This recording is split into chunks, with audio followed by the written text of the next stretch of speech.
Atarraya presenta audiohistorias, voces que cuentan. El sonado caso del ministro Giovannini. Suicidio, política y juego en la Ciudad de México, 1879-1882, por Fausta Gantús. Escena inicial. El sonido de un balazo atravesó el aire. Eran las 10:30 de la mañana del 20 de marzo de 1882. El cuerpo de Luis Giovannini Ceva, conde de San Miguel, ministro plenipotenciario de Italia en México, yacía tendido en el piso de su estudio en medio de una gran mancha de sangre que fluía desde el orificio abierto en la sien derecha, provocado por una bala que acababa de dispararse con la pistola que un poco antes compró en una armería de la ciudad. Arribo, presentación y éxito social. El baile de máscaras fue un éxito rotundo. Corría el año de 1880. El ministro italiano y su esposa realmente se esmeraron en hacer de esa la recepción más elegante e importante del año, tanto así que el esplendor de la fiesta alumbraría aún por mucho tiempo a la sociedad mexicana, y varios años más tarde seguiría siendo recordada en los anales de la prensa, como lo deja ver la columna Los Ecos Dominicales del periódico de la Patria Ilustrada en su edición del 15 de febrero de 1886. Aunque lo cierto es que en su momento el baile de fantasías no había dejado satisfechos por igual a todos, y había quien, como en el caso de Juvenal, sobrenombre de Enrique Chavarri, el famoso escritor del Monitor Republicano, opinaba en su sección del 22 de agosto de 1880 que el evento no satisfizo las expectativas que había generado. Aseguraba que no fue tan fastuoso como se esperaba, que el hecho de la proximidad de otro acontecimiento parecido ocasionó que los trajes no fueran tan notables, aunque él mismo aclaraba si fueron de buen gusto y dignos de mencionarse, decía. Otros, en cambio, consideraron que fue una fiesta concurrida, llena de buen gusto y elegancia, y que dejó gratísimos recuerdos y el deseo de que se repitiera, como anotaban los redactores del siglo XIX unos días antes, el 16 de agosto. Lo cierto es que esa noche, la del sábado 14 de agosto, los anfitriones se esmeraron en atender a sus invitadas e invitados, entre quienes se encontraban lo más granado del mundo de la política, así como lo mejor de la sociedad capitalina. Es posible suponer que el éxito de la celebración dejó al conde satisfecho. Él, en su carácter de ministro plenipotenciario del Reino de Italia, había sido agasajado unos meses atrás, en enero de ese mismo año de 1880, en el banquete diplomático celebrado en Palacio Nacional, con el que las autoridades mexicanas habían obsequiado también a los cónsules de Bélgica y Guatemala, y en el que conviviera con muchos de sus pares, como los de Estados Unidos, Alemania, España y Bélgica, entre varios otros. Ahí departió con los secretarios de Estado, Eduardo Pankhurst, de Gobernación, Ignacio Mariscal, de Relaciones, Carlos Pacheco, de Guerra. Estaban también Ignacio Vallarta, presidente de la Suprema Corte de Justicia, así como algunos gobernadores, entre ellos el del Distrito Federal, Luis Curiel. Casi todos los periódicos dieron cuenta de la recepción diplomática durante el mes de enero, en los días posteriores al evento. Desde su llegada a México, el conde Giovannini tuvo una apretada agenda que incluía la asistencia a diversos eventos sociales, entre ellos el banquete que la colonia italiana preparó en su honor los primeros días del año de 1880, o su participación en el programa organizado por la Sociedad Allard, al que se integró en la presentación pública mostrando sus dotes artísticas al piano. Con los miembros de esa misma sociedad también se ocupó de ofrecer varios conciertos en su propio domicilio. Sus aptitudes musicales pronto hicieron que fuera considerado como un consumado dilettante, que se le apreciara como un músico de primer orden y fuera tenido por un notable crítico musical, además de que se distinguía también por sus cualidades como conversador. Al parecer, Giovannini era bien apreciado entre sus colegas del mundo de la política, tanto como por varios periodistas, como Filomeno Mata, el famoso director del Diario del Hogar, quienes le tenían cordiales deferencias. El desenlace, un suicidio. Adiós María, adiós hijos míos, perdonadme y olvidadme. Fueron las últimas palabras que el destituido ministro escribió en su nota suicida para despedirse de su familia. Tras conocerse la funesta noticia, estuvieron al lado de la condesa las señoras de Mariscal, cónyuge del ministro de Relaciones, y la señora de Morgan, esposa del embajador de los Estados Unidos, Philip Morgan, prestándole consuelo y apoyo. El cortejo fúnebre fue imponente, relataba un diario, en tanto otro señalaba la generosidad de las autoridades mexicanas que habían asumido los gastos de la inhumación. Se comentaba que asistieron al velorio los más importantes funcionarios del gobierno mexicano, en particular el señor Ignacio Mariscal, así como los de las delegaciones extranjeras y un nutrido contingente de miembros de la colonia italiana, quienes se volcaron a ofrecerle el último adiós al infortunado conde. Por aquellos días en los que la atención estaba puesta en el suicidio de Giovannini, algunos periódicos registraron en una pequeña nota de gacetilla de apenas 3 líneas el suicidio de un gendarme que se dio muerte en el callejón de Camarones, ignorándose los detalles del caso, como lo hizo el periódico El Nacional el 21 de marzo. A diferencia de la muerte del conde, la del gendarme no causó conmoción ni ocupó las primeras páginas del diario alguno. Evidentemente ocurría así porque el tema del suicidio no era una novedad y el gendarme un simple desconocido. El suicidio era un asunto que preocupaba desde hacía mucho y de ello daban cuenta las noticias locales y a veces hasta las internacionales. Por ejemplo, entre marzo de 1879 y marzo de 1882, en un solo periódico de la capital se daba cuenta de al menos 18 casos de suicidio, uno de ellos de un comerciante extranjero, como sucedió también en mayo de 1876, cuando el hijo del trabajo informaba de un cadáver, al parecer de origen francés, encontrado en la calle del Empedradillo con un tiro en la cabeza. Constantemente la prensa consignaba noticias sobre muertos encontrados en la capital y en otros estados de la República, ultimados a tiro de pistola, por consumo de venenos como la estricnina, apuñaladas, arrojándose a las acequias, tirándose al vacío desde la ventana de un hotel o desde alguna de las torres de la catedral, echándose a las vías del tren. Algunos se consumaban con éxito, otros resultaban fallidos. Quienes los acometían eran tanto de origen nacional como extranjeros que residían en el país o estaban de paso por alguna circunstancia. En lo referente al nivel socioeconómico, según las notas de los diarios, provenían de los estratos más variados, desde gente de los sectores populares, ya fuera del doméstico, el obrero o el militar, hasta integrantes de familias distinguidas o importantes representantes del mundo de la política. Las motivaciones para quitarse la vida eran muchas. Se suicidaban por culpa de la pobreza, de la deshonra, de la miseria, de los celos, del abandono, de los amores no correspondidos, por culpa de malversación de fondos, por enajenación mental y hasta para evitar la leva. Si los suicidas acometían el acto fatal por un egoísmo extremo, por enajenación mental o por una cobardía insuperable, resulta difícil, casi imposible de determinar. Pero sus deudos han de cargar con el pesar de la incertidumbre por el resto de sus vidas.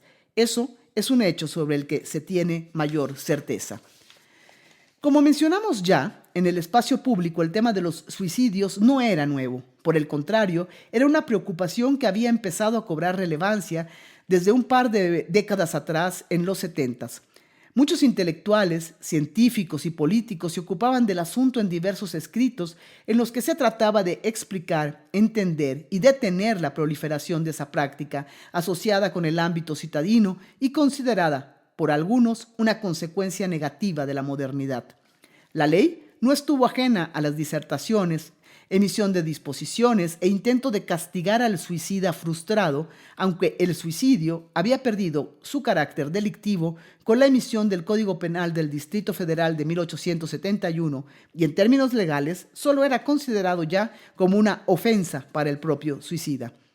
También los periódicos se sumaron al esfuerzo de exponer las razones que podían provocar los actos suicidas y llamaban reiteradamente a la necesidad de ponerles freno mediante diversas estrategias, incluida la propuesta de suprimir publicidad a tales actos, dejando para ello de consignarlos en sus páginas, lo que, sin embargo, no sucedió. El Tiempo, un periódico independiente en su posición política, pero francamente católico en lo religioso, apuntaba en julio de 1877 que el suicidio es una muerte furtiva y vergonzosa, es un robo que se hace al género humano. Por su parte, en el contexto del suicidio de Giovannini, los redactores del Diario del Hogar reconocidos liberales anotaban el 26 de marzo. El misterio pavoroso del suicidio preocupa hondamente y sea que se compadezca o se acrimine al suicida, el corazón se conmueve siempre al dar su fallo. El suicida es digno de lástima porque para nosotros obra siempre en virtud de un arrebato de demencia. Estas notas ilustran de manera notable dos de las posiciones más importantes que imperaban en la época, pues si bien ambas consideraban al suicidio un acto terrible, unos optaban por el franco repudio y la condena por cuestiones morales, en tanto los otros, más en la sintonía del discurso científico, intentaban comprender las motivaciones que conducían a un hombre a optar por esta acción radical. Rumores. Las malas lenguas murmuraban que ante la deshonra que amenazaba con hacer presa de su casa y su apellido, Giovannini no tuvo más opción que la de poner fin a sus días. Las voces maledicentes decían por lo bajo que el juego había sido su perdición. Personas menos malevolentes solo apuntaban que su suicidio se debía al desastre financiero privado. Algunas otras personas que lo apreciaban poco se encargaron de hacer saber que la verdadera razón era que había sido destituido de su cargo por el gobierno italiano y sintiéndose afrentado por tal decisión había apretado el gatillo. Pocos, los más benevolentes, dirían que se había matado presa de las más profundas tristezas porque no fue capaz de superar la muerte del más pequeño de sus hijos ocurrida meses atrás. Otros más intentaron negar el suceso y para ello lanzaron la hipótesis de que lo ocurrido había sido en realidad un triste y trágico accidente sucedido mientras el conde examinaba su arma. Por su parte, en un primer momento, el gobierno y la prensa italiana se darían a la tarea de desmentir tales versiones y fortalecer la idea de que la desgracia fue consecuencia de su falta de planeación económica.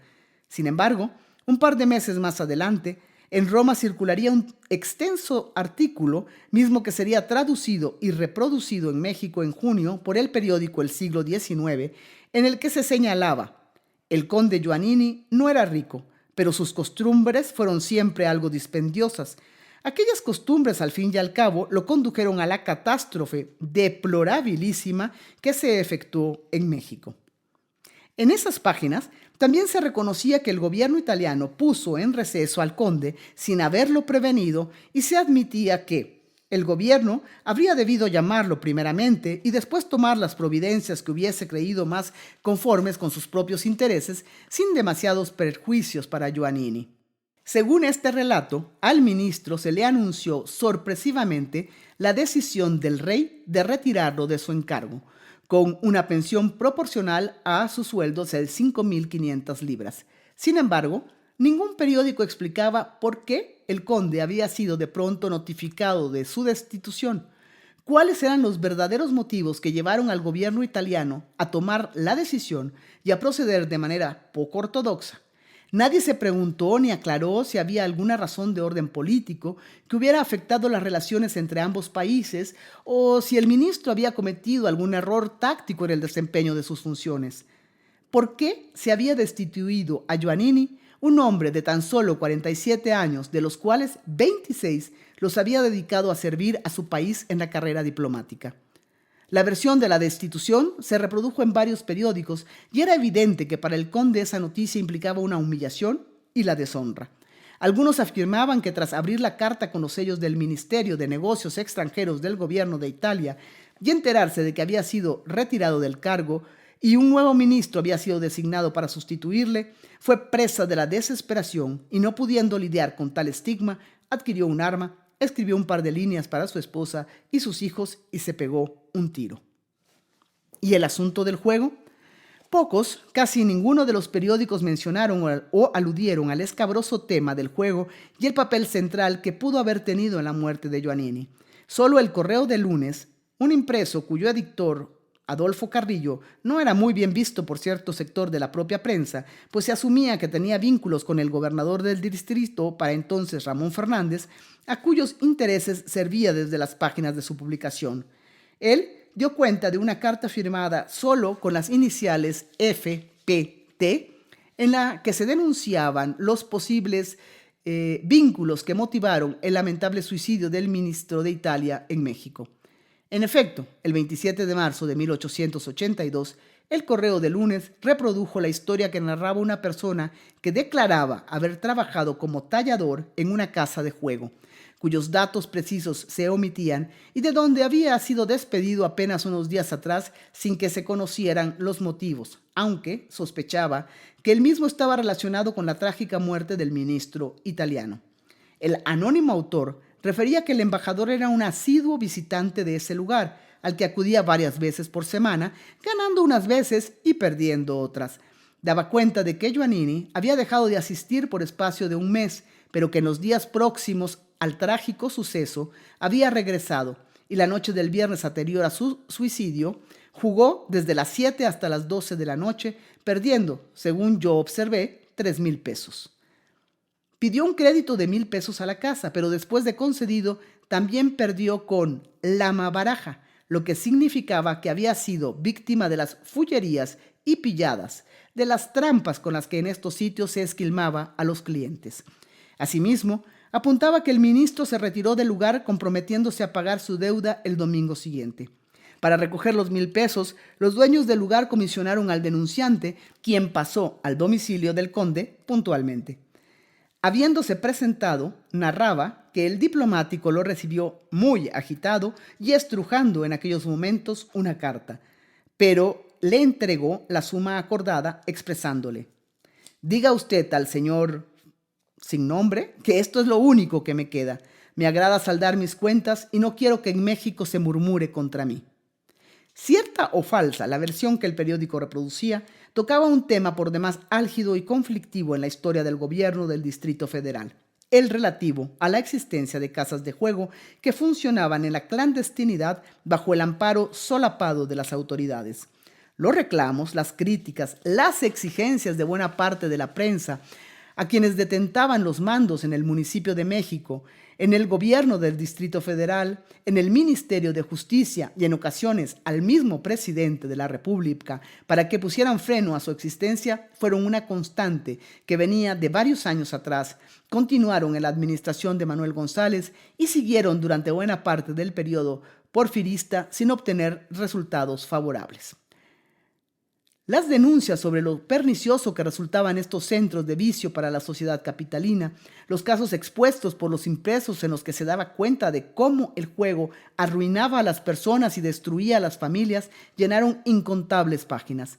Sin embargo, al parecer, en opinión de los representantes de la prensa, poco se hizo desde las altas esferas del poder para ponerle freno.